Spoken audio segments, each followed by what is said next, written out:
Viewers কেমন আছেন? আশা করি সবাই ভালো আছেন, আমিও ভালো আছি। নতুন একটা ভিডিওতে আপনাদের সবাইকে স্বাগতম। আজকে চলে আসলাম একটা ওভেন নিয়ে। মূলত আমার দোকানে এই ওভেনটা সার্ভিসিং এর জন্য চলে এসেছে। তো এই ওভেনটার কি সমস্যা আছে সেটা আপনাদের সাথে শেয়ার করব। তো কাস্টমার দোকানে যখন নিয়ে আসলো সকালবেলায়, সে আমাকে বলছে যে ভোরবেলায় যে কাজটা হয়েছে, ভোরবেলার দিকে সে তরকারি গরম করতে লাগে, এখান থেকে অনেক ধোঁয়া বের হয়ে গেছে। মানে এত পরিমাণ ধোঁয়া বের হয়েছে, পুরা পুরা গন্ধ বাড়াচ্ছে। তো সে ভয়ে আর কিছুক্ষণ পরে তার থেকে লাইনটা বন্ধ করেছে। তো আমরা কিছু বিষয় আগে ওভেনের কিছু কিছু বিষয়গুলো আছে, যে বিষয়গুলো আমরা আগে একটু দেখবো, দেখার পরে বাদ বাকি আমরা এটার বিষয়ে কাজ করব। তো আমি আপনাদেরকে কিছু যে বিষয়গুলো আগে জানাবো, সেই বিষয়গুলো যে আসলে যে যে ওভেন গুলোতে যে জিনিসগুলো থাকে, এই যে দেখুন ওভেনের মেন ট্রান্সফরমার এটা, এই যে ট্রান্সফরমার, এটা হলো ম্যাগনেটন যেটার মাধ্যমে হিটিং হয়। এখানে কুলিং ফ্যান আছে, ঠিক আছে, এখানে কুলিং ফ্যান, এই যে ক্যাপাসিটর, আর এটা হলো মেন সার্কিট। আর এই যে এখানে এই যে সুইচ গুলো দেখতে পাচ্ছেন, এই যে সুইচ, এই যে ফিউজ। তো এই যে ডালা, অনেক সময় কি হয় যে এই ডালাগুলো লাগানোর পরে অনেক সময় কি হয় যে আমাদের ইয়াটা কাজ করে না, মানে হিট হয় না ঠিক মতন, ক্লোজ দেখাচ্ছে না। তখন কি হয় যে এই যে ডালার যে সুইচ গুলো আছে আমি যে লাগাই, যদি দেখেন এই যে কাজ করছে, এই সুইচটা দেখুন কিভাবে কাজ করছে, ভালো করে লক্ষ্য করুন। এই যে অনেক সময় এই সুইচ গুলো যদি নষ্ট হয়ে যায়, তাহলে আপনার টোটাল সিস্টেমটাই বন্ধ হয়ে যাবে, যতই এদিকে ভালো থাকুক।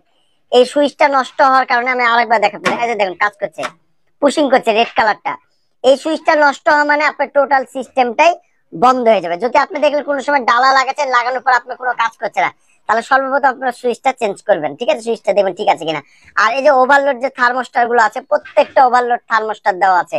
এটা ম্যাগনেটনের ওভারলোড হয়ে গেলে বা বেশি হিটিং হলে টোটাল সিস্টেমটাই বন্ধ করে দিবে। এটা উপরে বডি, মানে এই জিনিসগুলো হলো সেন্সর হিসাবে কাজ করে, থার্মোস্টার গুলো সেন্সর হিসাবে কাজ করে।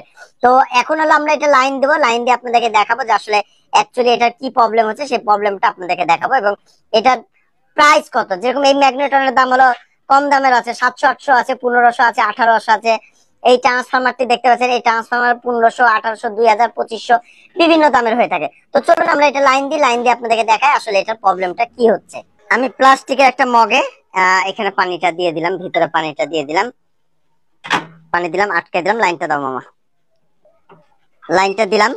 এই যে আমি এখন স্টার্ট দিব। তো ডোরটা ওপেন আগে ছিল, ঝামেলা ছিল, এর জন্য এটা লিখছিল না। আমি এই যে দিলাম, স্টার্ট দিলাম। তো এই যে দেখুন কি অবস্থা হচ্ছে, আমরা সেটা একটু টেস্ট করছি, চলছে। এই যে দেখুন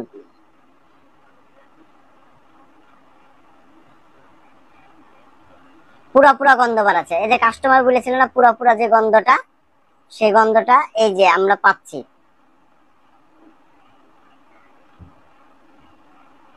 দাও, বন্ধ করো, দাঁড়াও দাঁড়াও। এই যে দেখুন, এই দেখেন দেখুন, এই যে ধোঁয়াটা বেরোচ্ছে, তার মানে আমাদের এই যে আমাদের যে ওভেনটা আছে, এই ওভেনের এই ট্রান্সফরমারটি পুড়ে গেছে, যে এইখান থেকে ট্রান্সফরমারটা পুড়ে গেছে। ট্রান্সফরমার পুড়ে যাওয়ার কারণে আমাদের এই প্রবলেমটা হচ্ছে, এই যে ট্রান্সফরমার যে গলেও গেছে এখানে। তো আমাদের এই যে বাবা, উরি বাপরে বাপ, প্রচন্ড গরম হচ্ছে। তো এই ট্রান্সফরমার গুলো কিন্তু রিপেয়ার করা যায় না, কেননা এটা ফিক্সড, কোর গুলো ফিক্সড করা আছে। এর জন্য আমাদেরকে এটা নতুন লাগাইতে হবে। হ্যাঁ, লাগানো এটা একবার ইজি, সহজ। এই যে দুইটা লাইন দেখতে পাচ্ছেন এখানে আমাদের আউট হয়েছে, আর এখান থেকে লাইনে আমাদের ম্যাগনেটনে গেছে, আর এই যে লাইনটা জাস্ট এটা কিনে আনলেই এটা ঠিক করা যাবে। তার মানে আমরা যেটা বুঝলাম, যে কাস্টমার যে কথাটা বলেছিল এই ওভেনটার যে সমস্যাটা হয়েছে, সেটা হলো যে এই যে ট্রান্সফরমারটি পুড়ে গেছে। এন্ড বাজার থেকে ট্রান্সফরমারটি কিনে এনে লাগাই দিলে ইনশাল্লাহ এটা ঠিক হয়ে যাবে। আর আপনারা যদি টেকনিশিয়ান নাও হন, এই ধরনের প্রবলেম হয়ে থাকলে আপনারা নিজে বাসা বাড়িতে এটা রিপেয়ার করতে পারবেন, কেননা এই যে দুইটা লাইন খুলে ফেলেন, যেটা যেভাবে খুলবেন সেটা সেভাবে লাগাবেন, ইনশাল্লাহ ঠিক হয়ে যাবে। তো ভিউয়ার্স, আজকে এই পর্যন্ত। আবার আগামীতে কোনো নতুন ভিডিও দেখার আমন্ত্রণ রইলো। আসসালামু আলাইকুম, সবাই ভালো থাকবেন, সুস্থ থাকবেন, ধন্যবাদ সবাই।